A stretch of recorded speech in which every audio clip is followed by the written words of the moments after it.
साथियों, इस नए संसद भवन में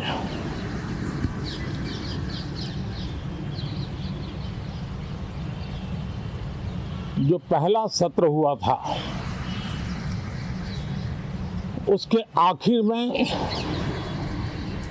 इस संसद ने एक बहुत ही गरिमापूर्ण फैसला लिया था और वो फैसला था नारी शक्ति वंदन अधिनियम। और उसके बाद 26 जनवरी को भी हमने देखा किस प्रकार से देश ने कर्तव्य पथ पर नारी शक्ति के सामर्थ्य को, नारी शक्ति के शौर्य को, नारी शक्ति के संकल्प की शक्ति को अनुभव किया।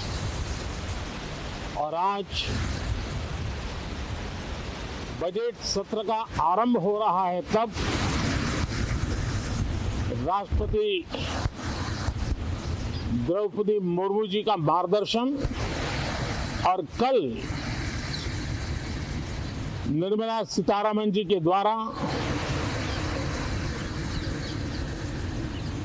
इंटरिम बजट, एक प्रकार से ये नारी शक्ति के साक्षात्कार का पर्व है।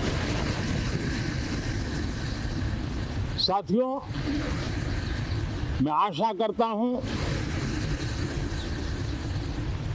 कि गत 10 वर्ष में जिसको जो रास्ता सूझा, उस प्रकार से संसद में सबने अपना अपना कार्य किया। लेकिन मैं इतना जरूर कहूंगा कि जिनको आदतन हुड़दंग करने का स्वभाव बन गया है, जो आदतन लोकतांत्रिक मूल्यों का चीरहरण करते हैं, ऐसे सभी माननीय सांसद आज जब आखिरी सत्र में मिल रहे हैं, तब जरूर आत्मनिरीक्षण करेंगे कि 10 साल में उन्होंने क्यों किया। अपने संसदीय क्षेत्र में भी 100 लोगों को पूछ ले, किसी को याद नहीं होगा, किसी को नाम भी पता नहीं होगा जिन्होंने इतना हुड़दंग हो अल्लाह किया होगा। लेकिन विरोध का स्वर तीखा क्यों ना हो, आलोचना तीखी से तीखी क्यों ना हो, लेकिन जिसने सदन में उत्तम विचारों से सदन को लाभान्वित किया होगा, उनको बहुत बड़ा वर्ग आज भी याद करता होगा। आने वाले दिनों में भी जब सदन की चर्चाएं कोई देखेगा,